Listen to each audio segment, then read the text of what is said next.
Dear students, today in this class, I am going to teach you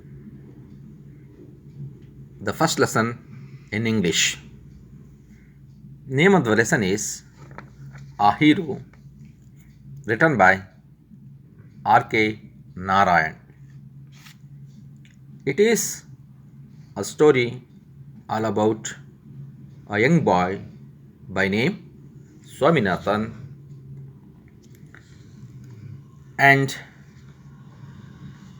about his habits and how finally he becomes a hero for the teachers and for family members and his friends. So, before going to know about the lesson, let us know about the author who has written this lesson, known as R.K. Narayan. Now, I'm going to tell you about R.K. Narayan. R.K. Narayan is widely considered to be one of the greatest Indian English novelists who is known for simple and unpretentious writing style. He is best known for his works set in the fictional South Indian town of Malgudi. His works include Swami and his friends, The Bachelor of Arts, The English Teacher, and The Financial Expert. His novel, The Guide, was adapted for film and it won the Sahitya Academy Award. He highlights social content and provides a feel for his characters through everyday life. He was nominated to the Rajya Sabha, the upper house of India's parliament. So, children, this is all about the poet R.K. Narayan. Now, let us learn the lesson and try to understand what R.K. Narayan has written in the story. Now, I read the first paragraph. Listen to me carefully and try to understand how I read, how I pronounce the words. For Swami, events took an unexpected turn. Father looked over the newspaper he was reading under the hall lamp and said, Swami, listen to this. News has been received about the bravery of a village lad who, while returning home by the jungle path, came face to face with a tiger. The paragraph described that the fight the boy had with the tiger and his flight up the tree where he stayed half a day till some people came that way and killed the tiger. So, children, in the first paragraph, R.K. Narayan has explained like this. Swaminathan, a young boy who experienced events which always took unexpected turn. His father was reading the newspaper under the hall lamp. While he was reading the newspaper, he asked Swami to listen the news about the bravery of a village boy. So, in this news, it was written like this: while the boy was returning home by the jungle path, he had to face a tiger. Afterwards, the boy had to fight with the tiger and climbed up the tree. He stayed on the tree for half a day. Afterwards, some people came that way and killed the tiger. Now, second paragraph. After reading it through, father looked at Swami fixedly and asked, "What do you say to that?" Swami said, "I think he must have been a very good, strong, and grown up person, not a boy at all. How could a boy fight a tiger?" "You think you are wiser than the newspaper?" Father sneered.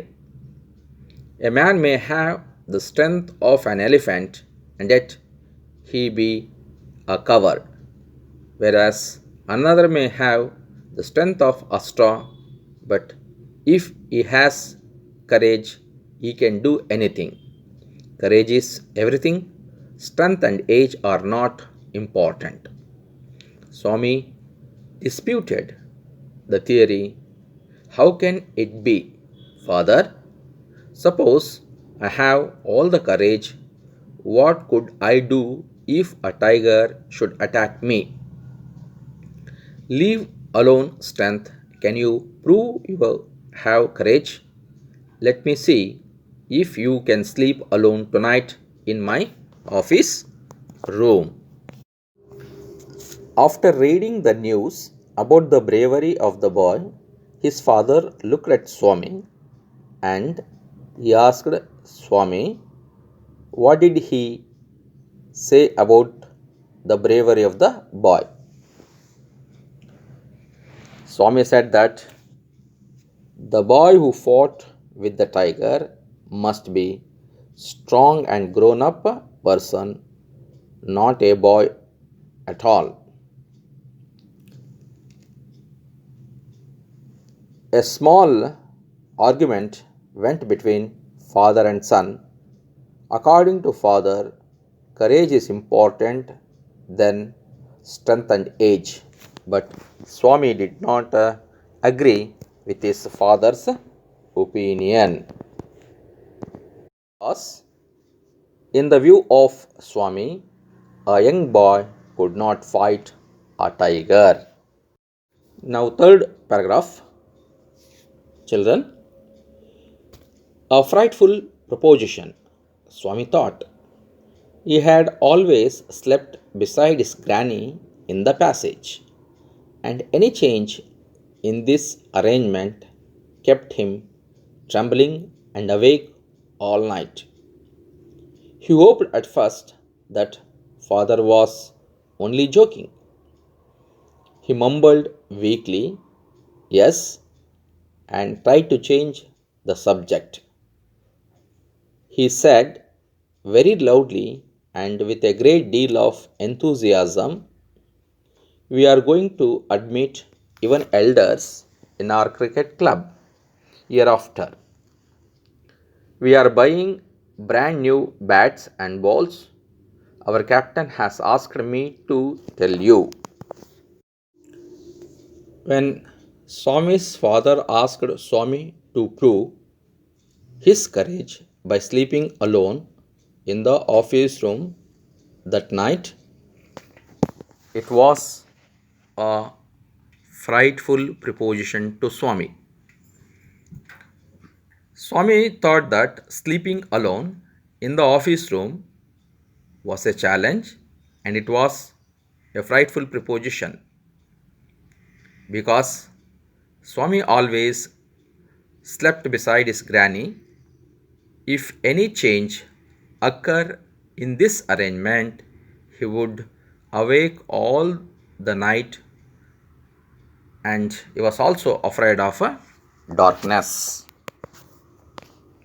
Fourth paragraph. We will see about that later. Father cut in. You must sleep alone hereafter. Swami realized that the matter had gone beyond his control. From a challenge, it had become a command. He knew his father's tenacity at such moments. To divert his father's mind from that matter, Swami said about the cricket club, but father asked Swami to sleep alone in the office room. Now the challenge became a command for Swami. Fifth paragraph. From the first of next month, I'll sleep alone, father. No, you must do it now. It is disgraceful sleeping beside granny or mother like a baby. You are in the second form, and I don't like the way you are being brought up, he said, and looked at his wife, who was rocking the cradle.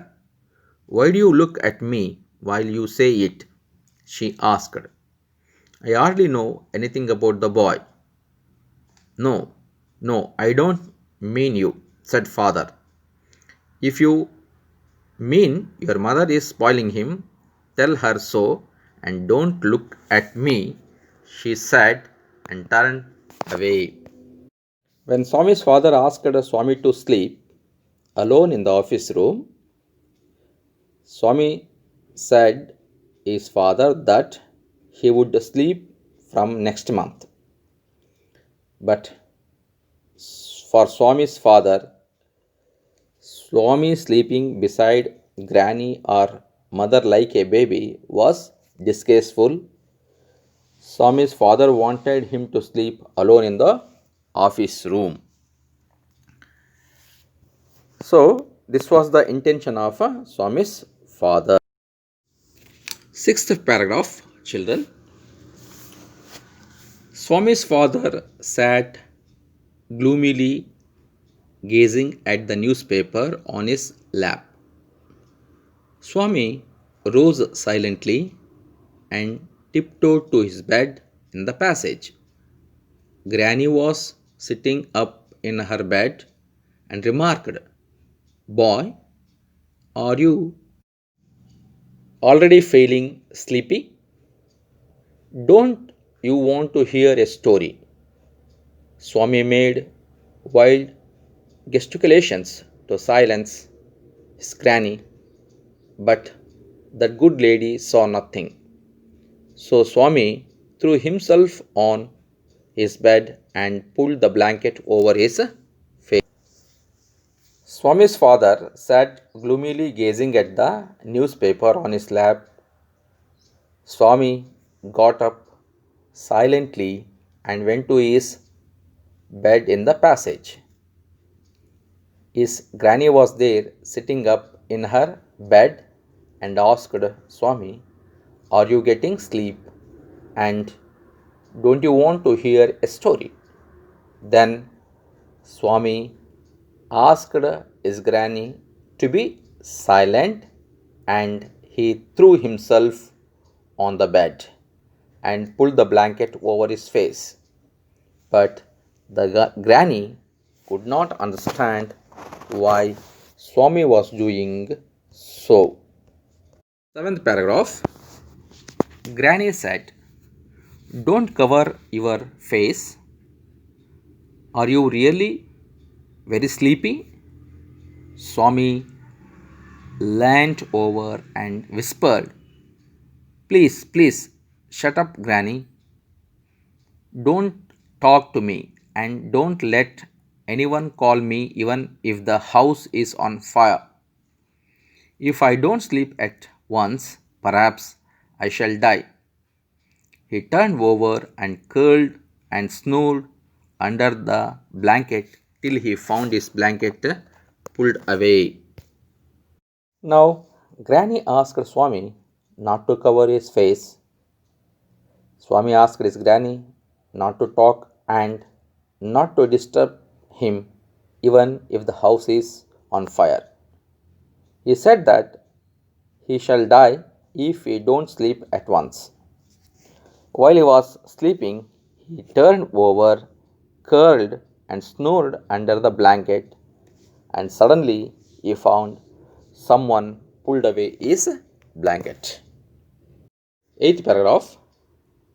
Presently, his father came and stood over him. Swami, get up, he said. He looked like an apparition in the semi darkness of the passage, which was lit by a cone of light from the hall. Swami stirred and snored as if in sleep. Father said, get up, Swami. Granny pleaded, why do you disturb him? Now Swami found that his father standing before him and asking him to get up. So for Swami's father appeared like a ghost in the darkness of the passage. Swami's father asked him to get up. By now, Granny asked Swami's father, why do he disturb him? Children, now I am explaining you the ninth paragraph. Father asked Swami to get up for the third time. Now Swami got up and father rolled up Swami's bed and took him to the office room.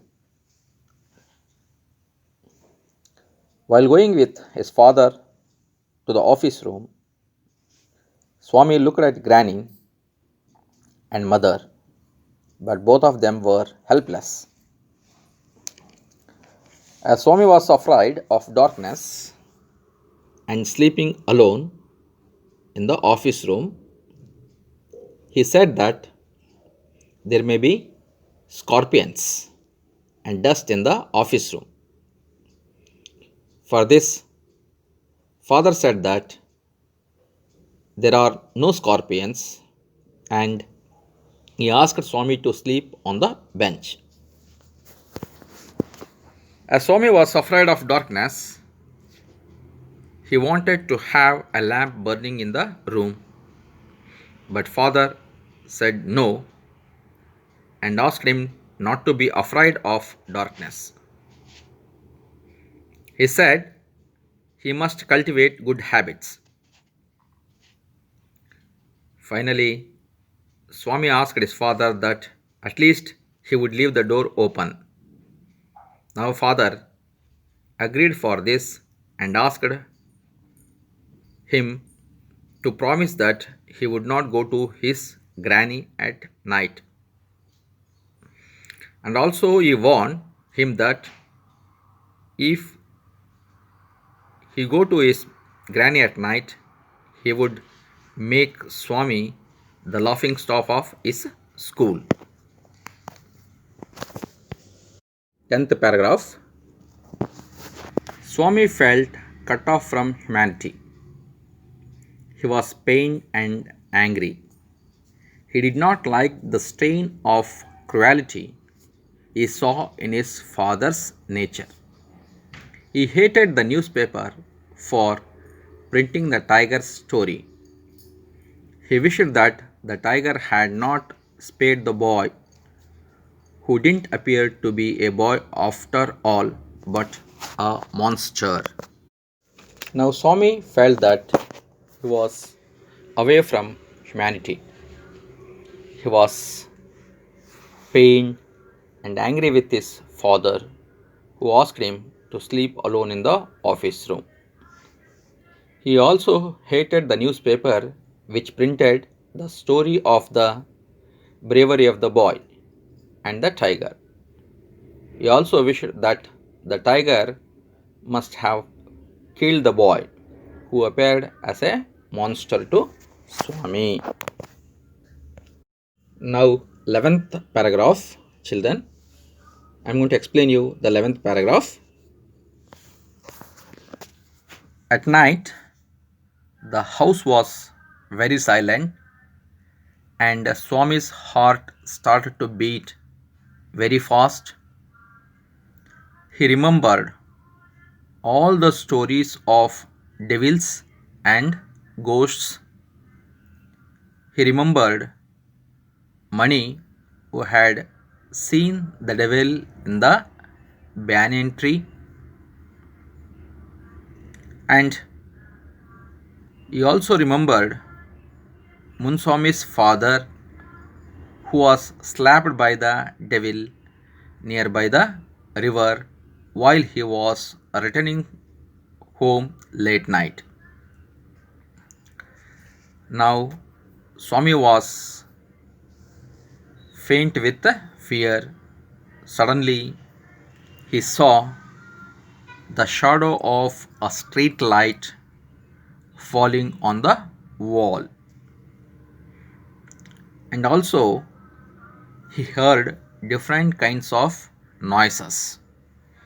For example, the ticking of the clock, the rustle of trees, snoring sounds, some vague night insects humming. As he was afraid, covered himself completely, and he could hardly breathe. Every moment he felt that some devils would carry him away. In this way, Swami remembered all the stories of ghosts and devils that night as he was alone in the office room.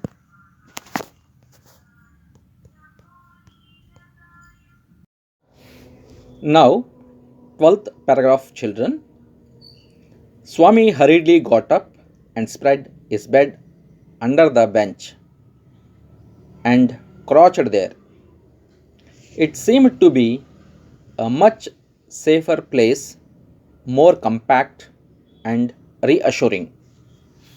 He shut his eyes tight and encased himself in his blanket once again, and unknown to himself fell asleep. And in sleep was racked with nightmares. A tiger was chasing him. His feet stuck to the ground. He desperately tried to escape, but his feet would not move.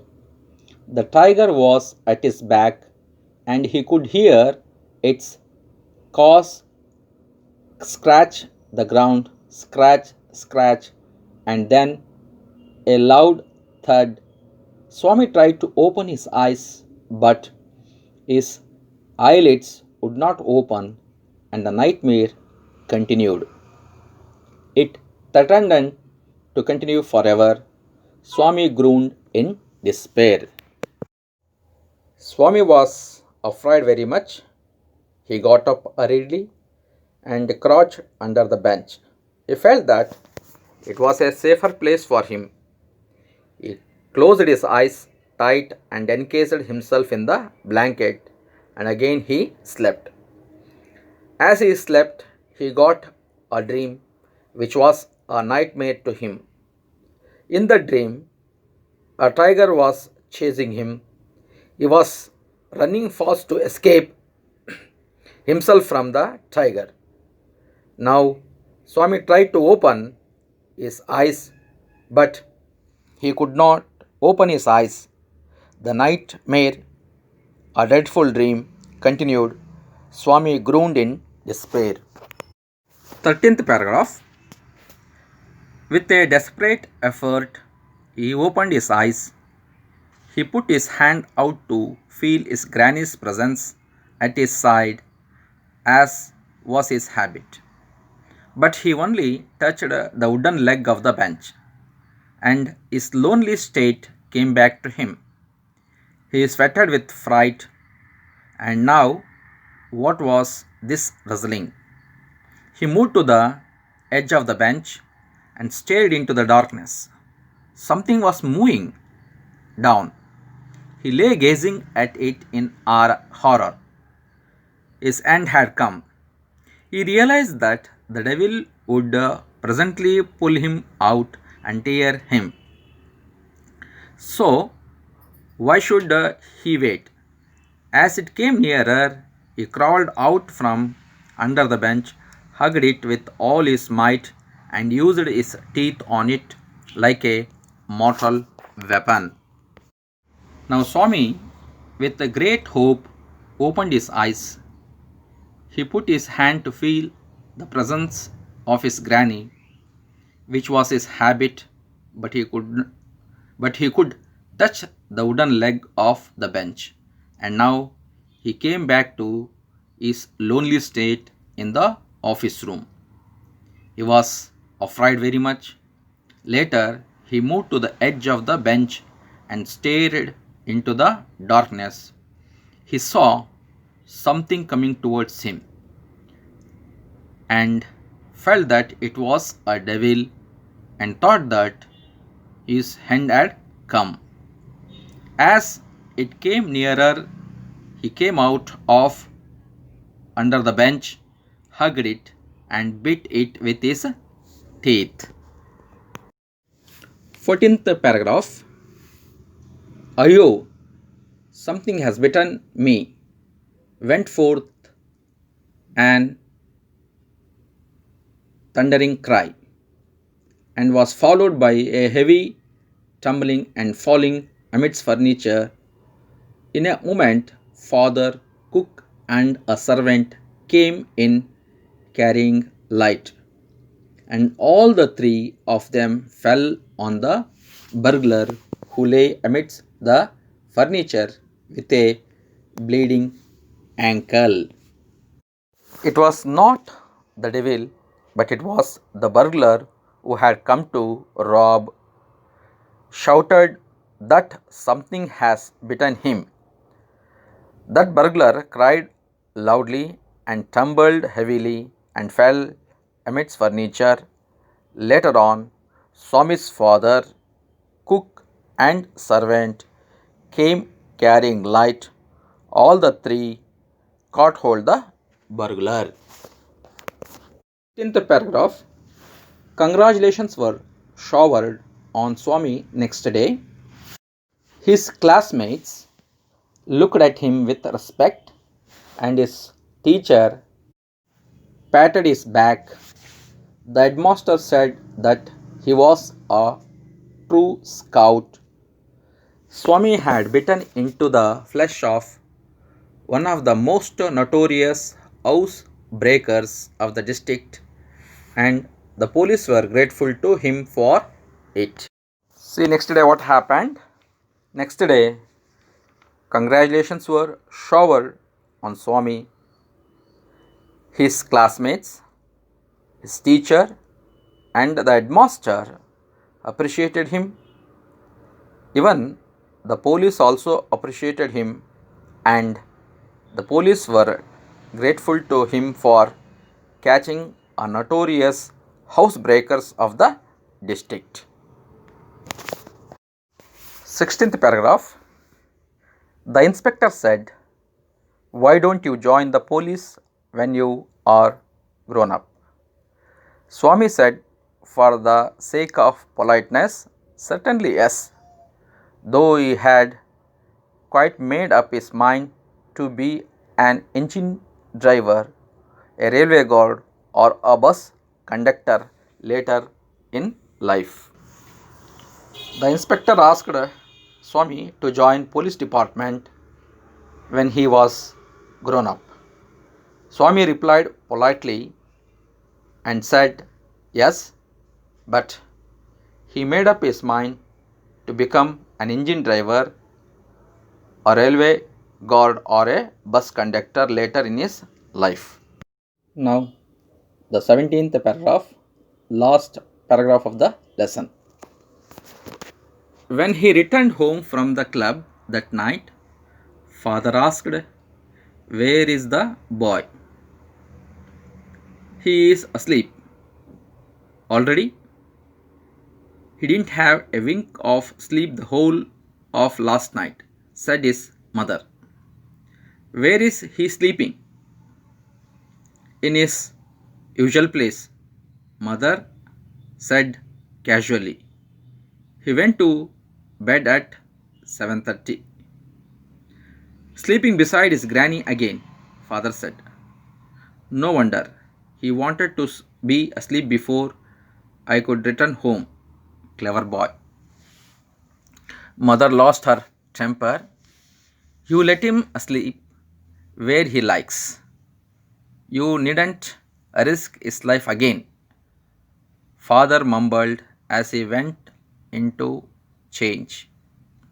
All right, mollycoddle and spoil him as much as you like. Only don't blame me afterwards. Swami, following the whole conversation from under the blanket, felt tremendously relieved to hear that his father was giving him up. Swami's father returned home from the club that night and asked where the boy was. Swami's mother replied that he was sleeping because the last night he didn't sleep at all. Father asked where was Swami sleeping. Mother replied that in his usual place. She said that he went to bed at 7:30. Father felt that Swami was clever. Now Swami's mother lost her temper and shouted at his father not to disturb him and not to put his life in risk. Now Swami's father could not do anything.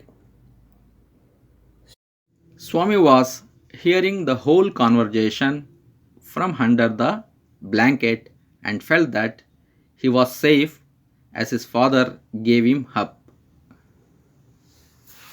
In this way, Swami, by catching hold, the burglar became a hero in a day. So, this is all about the story of Swaminathan, which is written by R.K. Narayan. Swami, who was a boy who was afraid of darkness, was sleeping beside Granny, but his father did not like this because it was not a good habit. His father wanted him to cultivate good habits. Therefore, his father asked him to sleep in the office room to have courage. But unfortunately, father became helpless and Swami was safe from his father.